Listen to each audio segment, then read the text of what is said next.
Chapter 10, Burglary at the Vicarage.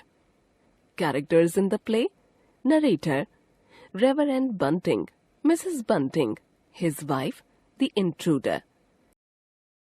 The time is early morning. It is a Whit Monday, and the people of the village are going to be busy with the club festivities. Reverend and Mrs. Bunting are sleeping in their bedroom in the vicarage when Mrs. Bunting suddenly jumps up. Who is there? I'm sure I heard someone. Someone has entered the house. She rouses her sleeping husband, the vicar. Wake up! There is an intruder in the house. Somebody just opened and closed our bedroom door. Shh! Listen. I can hear the pad of feet outside, coming from the adjoining dressing room. It seems the intruder is walking down the passage towards the staircase. Reverend Bunting is now fully awake. He puts on his spectacles and wears his bathroom slippers. Just wait. I will not strike a light, lest the thief realizes that we are awake. You wait, and I will go and see. He steps out of the room and hears a fumbling sound in his study desk downstairs. He goes back to his room. What is the matter? Did you see someone? What are you looking for? I think somebody is in my study. I need to carry a weapon. Where is the poker? Oh, there it is. I will follow you downstairs. Let us tread softly. They both go down the stairs noiselessly. It was about 4 o'clock in the morning, and the darkest hour of the night was over. Everything is still except the faint creaking of the stairs under Reverend Bunting's tread and the slight movements in the study. Damn, there is nothing in these drawers. It is so dark. Let me light a match. He lights a match and rustles through the papers. Standing outside the room, Reverend Bunting tries to peer through the crack in the door. Who is there? What is he doing? He has opened a drawer and lit a candle. There are papers strewn on the table, but I cannot see the face of the robber. I wonder what he is looking for. He must be looking for our money.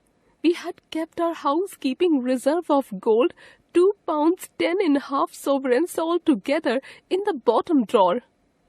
I am sure he is no stranger, but somebody from the village. But who?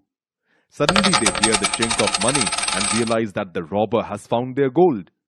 I can wait no longer. We must catch him before he tries to escape. I have the poker to attack him and defend myself.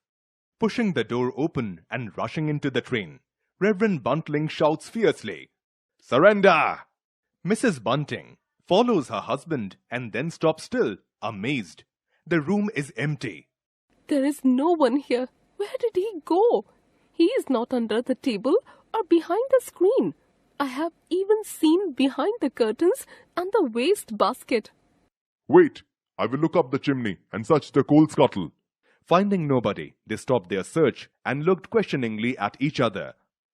I could have sworn. The candle. Who lit the candle? The drawer? And the money has gone? She goes quickly to the doorway. Of all the strange occurrences, this one is really amazing. There is a violent sneeze in the passage, and as they both rush out, the kitchen door slams. Bring the candle. Let's follow him. He's going to the back. I can hear the sound of the bolts being hastily shot back. Open the kitchen door. Mrs. Bunting, looking through the scullery. Look, the back door is just opening, and there is nobody going out of the door. Who?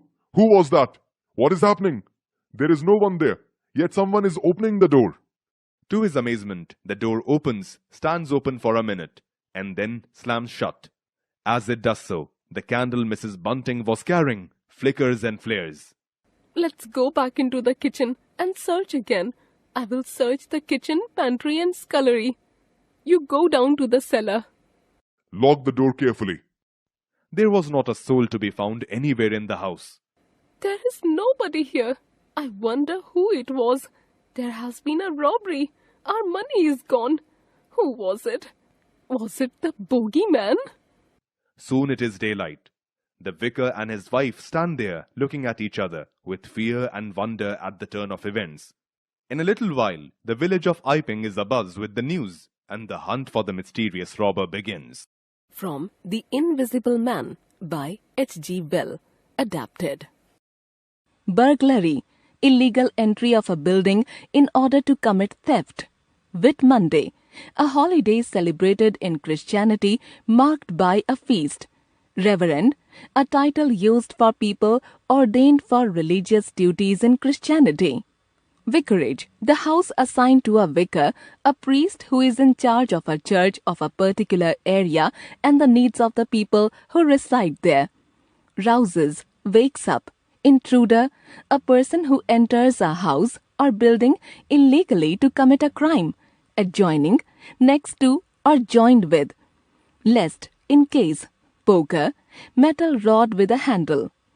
Tread, walk. Rustles, cracking sound. Strewn, spread around untidily. Sovereigns, here, a former British gold coin equal to £1 no longer in use. Chink, a light ringing sound. Coal scuttle, a metal container to store coal for fire. Scullery, in old houses a small room next to the kitchen where pots and pans were washed and vegetables were prepared for cooking strongly. Flickers, shines unsteadily. Flares, shines. Cellar, an underground storeroom. Bogeyman, an imaginary evil person who harms children. Say aloud. A syllable is a single unit of pronunciation consisting of an unbroken sound used to make up words. Every syllable contains only one vowel sound and may or may not have surrounding consonants. Every time you hear the sound of a vowel in a word, that is the number of syllables in that word. Example, thief, 1 syllable. Buntings, 2 syllables. Intruder, 3 syllables. Listen to the following words, follow the syllabic breakup, then say them aloud, giving 1 clap for each syllable.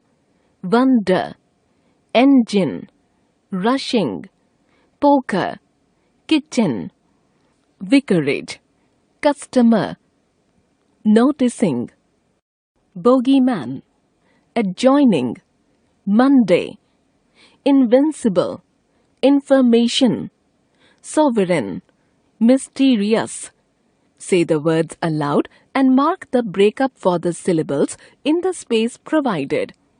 Look up the dictionary to check if you have done it correctly.